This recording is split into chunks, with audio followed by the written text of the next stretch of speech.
It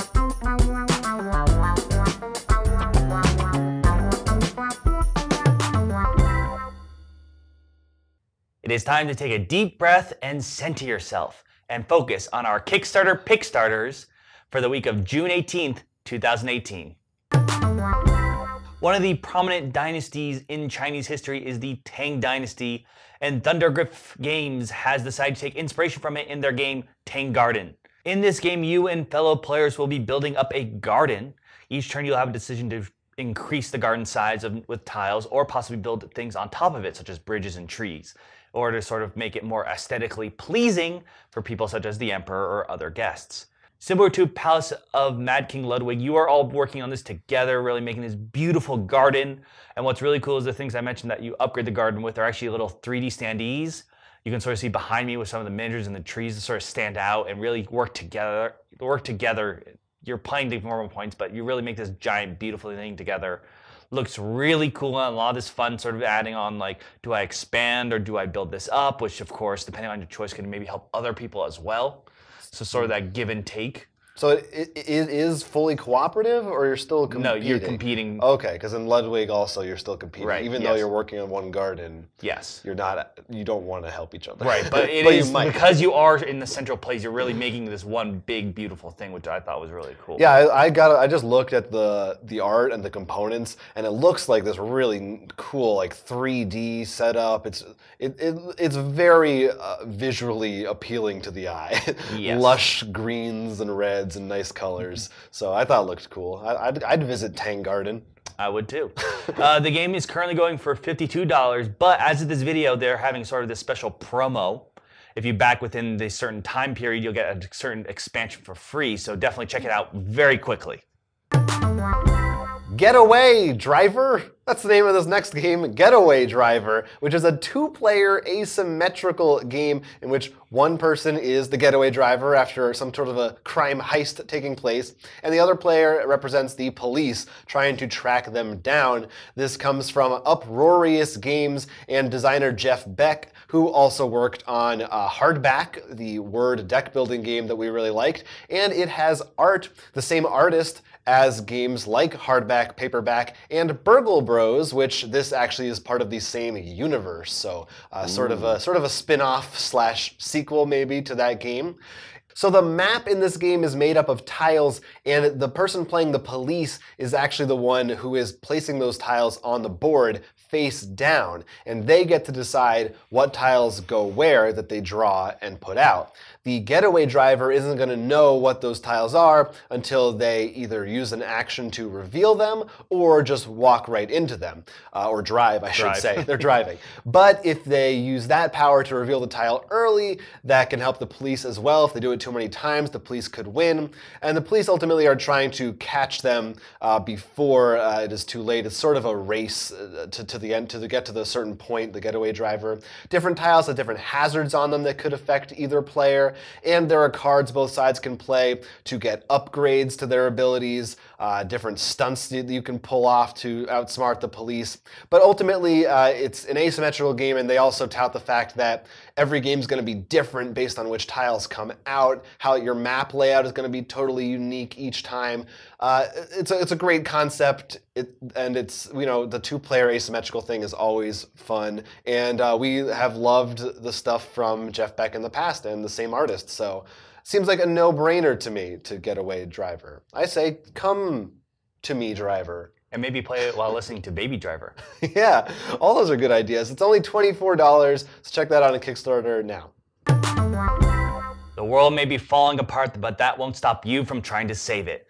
In Solar City from Games Factory, you will be building cityscapes and skyscrapers and then convert them into gardens in order to help bring the Earth back to its natural self.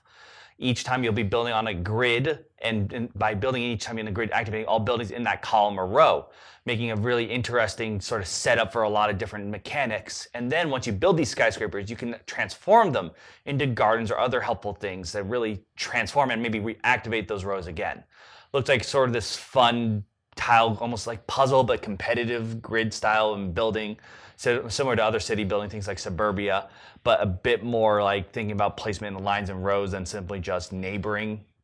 And I thought it looked really cool. It's sort of this definitely sort of taking the dystopian, but you're working to make it better, which is always a little bit nicer. Yeah, that's a nice, hopeful theme, and maybe this will be a blueprint for what we actually have to do in the near future.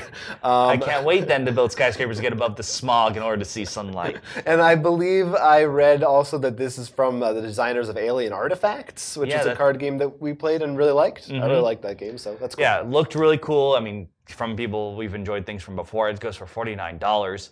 Definitely, I'm always a fan of those build up things. I mean, that's also why the one I mentioned before, the garden game, I just like building things. It's always fun to make things better than instead of destroying everyone. It's nice. Here's a game that lets you build things to make the world a better place. Plane Crafters, in which you will be crafting planes, appropriately enough, from Paisley Board Games.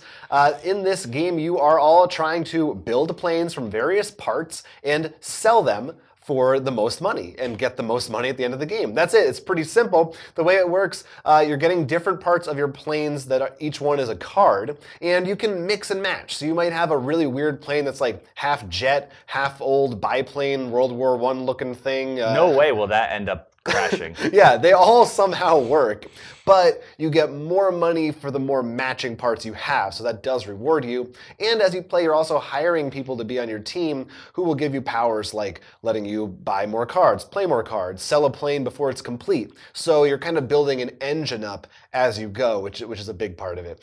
We really enjoyed games like, in recent memory, Darwin's Choice, which was a Kickstarter, where you were building weird animals of different kinds. This is sort of similar, but with planes. But it's really neat to be able to kind of be creative in a way and make these strange contraptions that maybe are different every time that you experience it. That's something that we've always liked in games. So yeah, especially when you always have that weird combination that's just hilariously works out. Like, yes, my stealth tri-plane bomber. Yeah, it's gonna be really good. So Plane Crafters is for $30, and you can get it. Our next one is a bit more abstract, but interesting nonetheless. This comes from Jackson Robinson. It is called 5 Stack, and this is a game about pretty much using little tiles on a sheet and collecting stacks for points. It's really interesting because you start the game off using this board that pretty much is like battleship kind of style, like A1 through 5 and so on and so forth. And you're rolled to each put 5 little chips on the board, possibly making some stacks. The way the game works is you're going to either put new pieces on the board or try to move your pieces to make stacks of at least 5 or more. If you can, you'll claim that entire stack, which is really interesting. But you can only claim it if you are in control of it. In other words, you had the most recent piece on top of it. So it's this whole idea of trying to move pieces around, trying to claim them and add them to your board.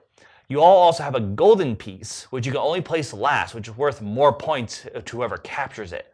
So then it also becomes this fun thing of if it's the last piece you play, other people then might move around to make sure they get it. The game will end once you have no control, no more stacks, or some other weird things, but it looks like this very fun, simple abstract of moving things around, trying to gain, it's almost like gaining control, it's almost like area control, gaining control of different stacks to make sure you can claim it, other people can't claim it. Definitely this fun, and also because there's these dice that you throw in random roll, it's not guaranteed that you can gain control of a stack, so it adds a little bit of randomness in there. And it is designed, he suggests you could play one round, but it is suggested something similar to like, what made me think of like Hearts, where you play multiple rounds until someone hits, he suggests 100, and see that's the winner. So it's definitely this fun little like, oh, maybe you got advantage that one round, but the next one I can move things around a little bit better. Those games are always fun. I like the idea of using chips and stuff for your main game components. It kind of looked like a little like Connect 4-ish. Is that accurate or not at all? Well, I guess in the way that because you're connecting piles, but the stacks you make don't have to be your own, all your color. So hypothetically, if you had like 4 red somehow, and I was able to put 4 red somehow, and my color is blue, and I put a blue on top, because it made 5, I capture the stack and win. So it doesn't, you don't have to capture your own. You're only placing them. Your color just matters what's the most recently on top. So it's this fun little moving around and trying to control the stacks while in a very abstract way. So if you're into area control, maybe this is a good game to look at because even though it's abstract, it still has that controlling area, controlling the board kind of deal. Controlling area. Yeah, you know how area controls. And the standard is for $35. They have a lighter one for $25 or more deluxe for really nice components for $45. So, I mean, look at all the different levels, just like any Kickstarter, and see which one fits your wallet best. That's Not Lemonade is the name of our final Kickstarter pick today. This is from Tuesday Night Games, and it is actually a game that we have played before in a different form. We can talk about that later. But this is a press your luck game, incredibly simple. It's a deck of cards. There are lemon cards, ice cards, and that's not lemonade cards. We don't need to go into what it may be. Use your imagination. But on your turn, it's basically like blackjack. They will say, hit or no hit? Do you want a card or not? If you say yes, you get a card. If you say no, you're done and you stay. The idea is that you're trying to get more lemon cards than everyone else, but if you get even one that's not lemonade card, then you are out of the round. So it plays very, very quickly, but the idea is that as games go on, if you're the winner, you actually get to keep one of those lemon cards so that the odds of the deck get increasingly more difficult and you're more likely to get a negative card. So you got to decide how far are you willing to go. Very, very simple. So we actually played this at Gen Con, but back then it was themed around Cthulhu mixed with like dudes at the beach. It was a very different theme, but it was pretty fun. I think we've probably talked about it in a Gen Con episode. I think it was called You Mad Bro, something like that. But it's a super simple, but I think a great filler game, just like for in between, and you can like people can drop in and out, so you don't have to worry about it. It's like definitely a good game for non-gamers just hanging out if you're at the bar or whatever. And hopefully with an actual glass of lemonade. yeah, whatever makes you happy. And it's only $10. Like I said, very simple, but I think for $10, this is definitely worth it if that kind of press your luck strategy stuff appeals to you.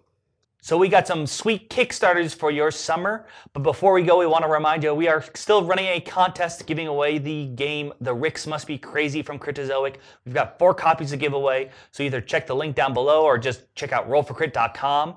If you want to enter that contest, it's really simple, just a few clicks and you have a chance to win a cool game. Yeah. Well, one more Kickstarter we didn't talk about this week is the Kung Fu Panda one from Modifius, but that's a big one people might want to check out. I like Kung Fu Panda. You do? I do. The game, it looked kind of like a standard sort of like a move around a board, not miniatures game, but game where you have minis and you're kind of doing combat and dice rolling and stuff. It looked okay, but I don't know. Something you might want to, if you back that, maybe you want to let us know, or any other games from this week. Till next time, I'm Jonathan. I'm Will. And this was Kickstarter, Pickstarter.